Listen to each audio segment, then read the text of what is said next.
So a lot of people have asked us the difference with RVing both in America and RVing here in Europe. So we thought we would do a little video to show you some things around where we live in southwest France. And one of the first things which is really apparent is the price of fuel. First of all, we are charged by the litre, whereas you're charged by the gallon. And we pay roughly per litre what you pay per gallon. So it's very, very expensive here. But there is a big variance in price. For instance, we're in our local village and there is a big supermarket here, as there are in most villages. And if you have a look at the sign behind me, you'll see the price of fuel here is so much cheaper compared to the prices for the fuel on the motorways, on the autoroutes, which, as you can see, is a lot more expensive. Gas oil, which is diesel, is $1.29 a litre, and SB 95, which is petrol, is $1.42 a litre. So a lot more expensive on the motorways than in the towns and villages. And of course the cheapest fuel you'll find is at the supermarkets in the towns and villages in France. All these places here, as you can see, the large places, perfect for RVs if you've got a large RV or a European motorhomes. You can either park just for a few hours or a rest stop or whatever, or you can actually park overnight in these places. Some are a lot safer than others. It depends where in the country you are. If you're near a big city, it's not really recommended, but some of these quieter airs are really very safe.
What we find in Europe compared to America is that on all the motorways and autoroutes, certainly in France, Germany and most of the other countries, there are these beautiful rest stops, very frequently spaced along the motorways.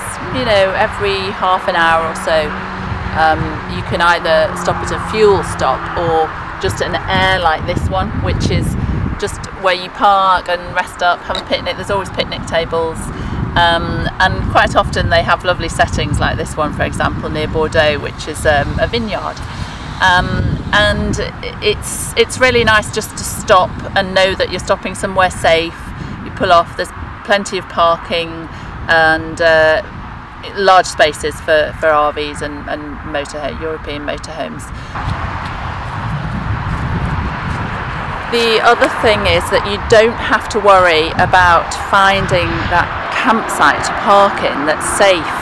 In Europe, you're very safe to park in these airs overnight, the quieter airs or the fuel stop airs.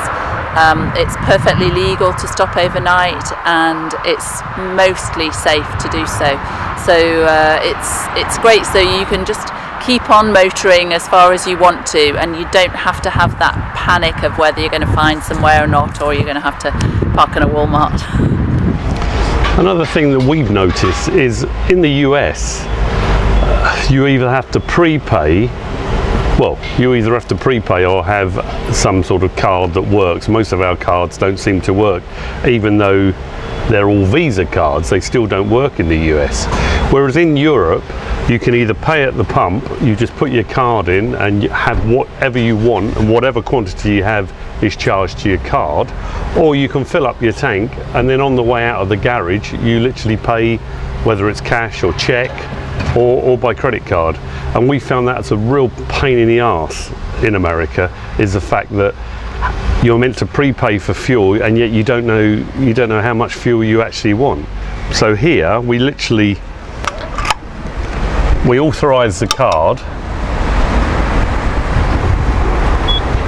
Gazole, So I've now authorised the card. Paiement accepté, reprenez votre carte. I'll take the card back and now I can take as much or as little fuel as I want, Servez-vous au and gazole. whatever that comes to will be charged to my card.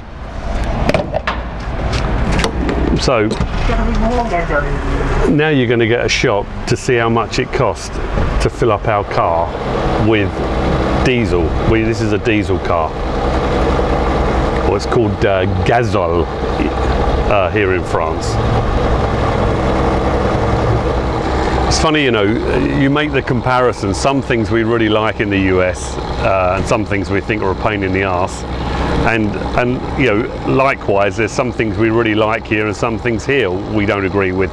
For instance, in Europe, you cannot clip your fuel to stay on. So what you have to do is learn a few tricks like wedging your fuel cap. But yet in America, there's a little lever you can just flick on. So if I was filling up the RV here, which is what, 150-gallon tank, I would have to stand there just waiting and you get an arm ache. So I really like that in the US where you can just click it on. See, I mean, it clicks out, so it's not exactly like it's not safe. Whoa. Apart from that, right. Okay, so that's 67 euros and 78 cents, and that's for 62.18 litres, and the price per litre is €1 and 9 cents. You'll see on the screen what that converts to in dollars.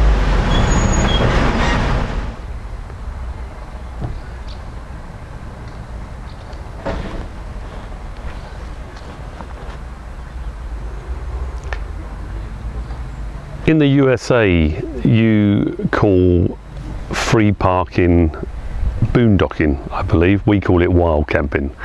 And in the main, and I can only talk about France, although we have visited Spain, Portugal, and it does seem to be commonplace, but let's talk specifically about France. There are 3 types of free parking.